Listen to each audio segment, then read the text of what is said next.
Welcome back to Challenge from Dubai. My name is Bob Babbitt, and we're with a very relaxed Mr. Andy Potts. Usually I see Andy, I see him in Oceanside, which he's won 4 times or whatever. I see him at Wildflower, where he, broke the course record there. I've seen him, mainly at major races, right? And got the game face on. This is a little different. You're at a part of the world you haven't been before. It's not quite a little vacation, a little racecation. How are you looking at this race? Well, first of all, is my demeanor that different? Yes. Oh, okay, all right. No, yeah. Every call is like, Andy, I want to do breakfast with. No, not before the race. I'm focused. Right, I'm not right. coming in. No. I'll come in afterwards. Yeah, true. This is a great opportunity to come to a country that I've never been to. Yeah. I've never been to this part of the world, and I wouldn't be here without the sport of triathlon, and I wouldn't have gone to half the countries I've ever visited. Me too. Without the sport of triathlon. Absolutely. So triathlon brought me here. Sports has just been my life. I know. And I've seen Dubai just open up for more and more sport. I think there's a tennis open going on right now. I know. Yeah. And yeah, golf, they do everything. They're very trying, welcoming for sure. They're trying to build a reputation for this part of the world Yep. as a sporting capital, and that takes dollars, that takes commitment, and they're doing it. Yeah. I have the opinion that I think that things were pretty opulent here, and it certainly is. I mean, the architecture of the buildings, the backdrop is certainly there.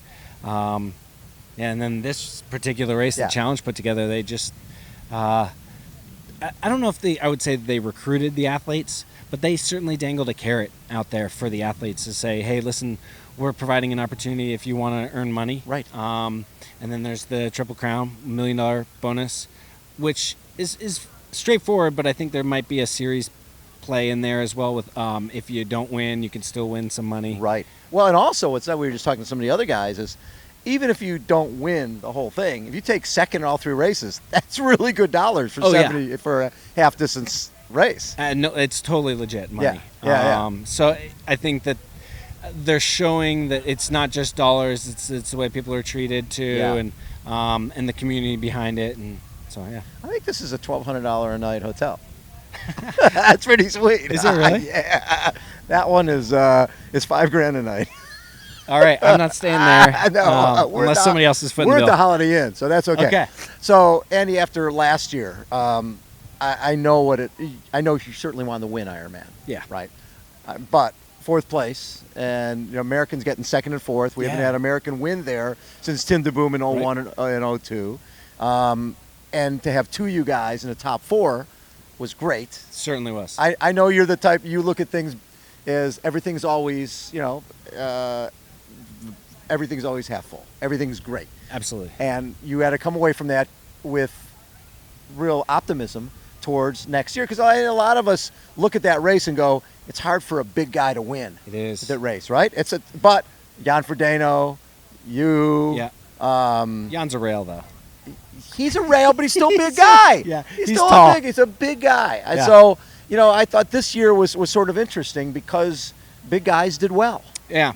I thought that there was the way that the season was structured for me last year. I was able to put in work, Yes. And the more often you are able to consistently put in good work, the fact that you're able to absorb it and recover off of it. Yeah.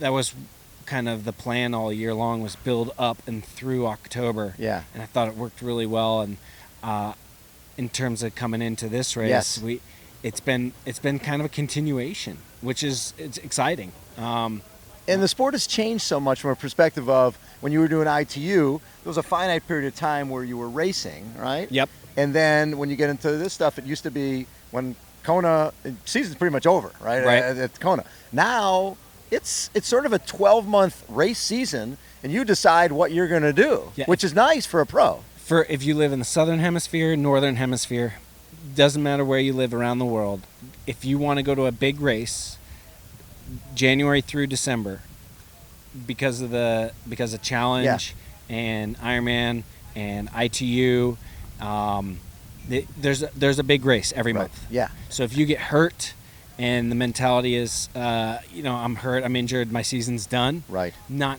the case anymore. Not with this sport. And you had to deal with that year before last. You go into Kona, you're build up, you really want to do well, and you can't race. You pull out. So now, it's that same We're not that far away, but it feels like it's a different sport because we have this is all the new opportunities. This is all new. If Andy Potts wins this race, right? Does that change the way you look at the season? Going, okay, I got one, I get two more, I got $1 million. It would I think you'd be foolish if you said no. Yeah. Right. But I also think that the second race is Oman in August. Yeah. It's not going to be cool. No. It's gonna be, yeah. It could. It could be over 100. Yeah. Easily. Yeah. No. If the potential is there to win, I mean, then it would change things for me. I would dial back on some races and really point towards the Triple Crown. You're one of the guys who obviously has gone head-to-head with Javier Gomez at Olympic format, Olympic distance. You've raced Michael Raylert. Right? Yeah. A few, not many times. But a couple. Mm-hmm. Yeah. So when you look at those guys, are those two of the guys you look at as, the major players in this race? Absolutely. Yeah. Yeah. I think Javi is the biggest bullseye. Michael is right behind him. Yeah. Michael's proven to run blazing fast by riding by himself. Yes. Yeah. Javi doesn't have holes in his game. None. So I think those two guys are definitely the targets, and but at the same time, you have to kind of, if you can exploit a weakness, you have to throw your chips in and say go. You're not a guy who does anything halfway. No. You go to a race start and you're there to race. Yes, sir. No matter what your preparation was, you're going there to race. Mm-hmm. What would you be happy with here? In terms of a place? Yeah. Is that hard to predict because you got 75 guys? Yeah, there are 75 guys. I think that the biggest thing for me is if I can push all the way through to the finish line, the commitment from myself is big. If I get beat, I get beat. Yes. I've been beaten before. It wouldn't be the first time. No. But I've beaten everybody on the start line. You have, haven't you? So, race long enough. Yes. And you have a few good days. Yes. You can usually come up on top on a lot of guys, but but all the guys at the same time, that's where the challenge is. You're a guy who at one point was working in a cubicle, not, your Olympic dream was in the past. You really didn't, in terms of swimming, didn't at that point were on the career path. Sure. Next thing you're deciding that your Olympic dream isn't over. You end up making an Olympic team in triathlon, and now you're at a point where you can look back at the career and go, I've got 6 Alcatraz wins. I've got multiple wins in Oceanside. I've won Wildflower. Mm-hmm. You've won the legendary events. Besides winning Kona, what is left for Andy Potts? Or is that... the longer I race, the better perspective I get on... and I'm specifically talking about my career, but also big picture stuff. Where are we with the 10,000-foot view on my family? Yes. Where do we sit with, how's my personal interrelationships with the loved ones, the people that really count in my life? Yes.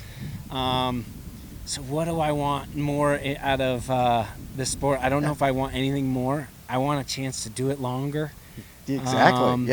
At the tippy end, at the tipping point. The spiky point of the pyramid. Yes. I think that I'd like to see a better performance out of me in Hawaii, where I can really dig in all day long, and I have full cooperation from every muscle fiber in my body. I'd like that. Yeah. I'd like to have a really good go there. And then there are a few more races out there that I'd like to do. But Hawaii is still, right now it's still really important. Is this your first challenge experience? It is. I thought so. Yeah. Pretty good, huh? Yeah.